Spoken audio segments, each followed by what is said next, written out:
things that I keep on every day, the keeper of the stand, so I guess you could say another thing, making sure that all the salesmen, all the managers, sales, service parts, that they're doing what they need to do to keep their departments going. And sometimes it's just simply as looking at the invoices that flow through the office and seeing that something doesn't look right. You know, because if you get 3 or 4 or 10,000 invoices that don't go to the right places and don't get billed at the right places, it's going to start hurting your bottom line.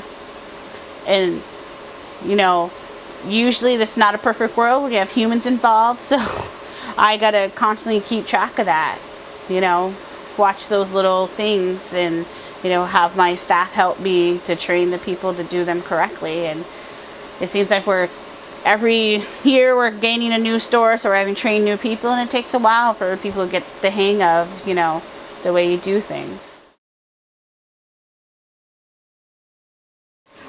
I see my role changing drastically. One, I'm getting this big chunk, the IT, you know, being the IT person for 2 stores wasn't bad, 3 stores wasn't, you know, a little more work, but 4 stores, you really, you know, there could be times where I have all 4 stores calling me with different problems. It was just taking much of my time. So I see my role now that that's going to be lifted off my plate as being more of the kind of the CFO of the company, analyzing the data, getting different reports together where I'm extrapolating the information out of DIS and letting my managers know exactly where their numbers are coming from, to more than just one number on the financial statement, to give them different aspects of where that number comes from, so that they can make decisions on how they're going to run the department that can, you know, increase the company's profit line, but also, you know, increase morale. So I see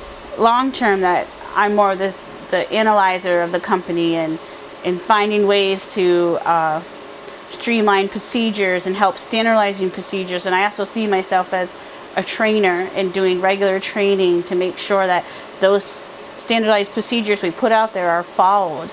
You know, because sometimes you got to visit people 3 or 4 times before they really understand, oh yeah, that's how you need us to do it. First, I think they have to be really assertive. Your standard bookkeeper just writes the checks from the invoices she's given, but you need someone who's going to be like, up even to top management. Why are you doing it this way? What's your thought behind it? You know, we have a book we have to follow, so I kind of use that as a guideline to question my management.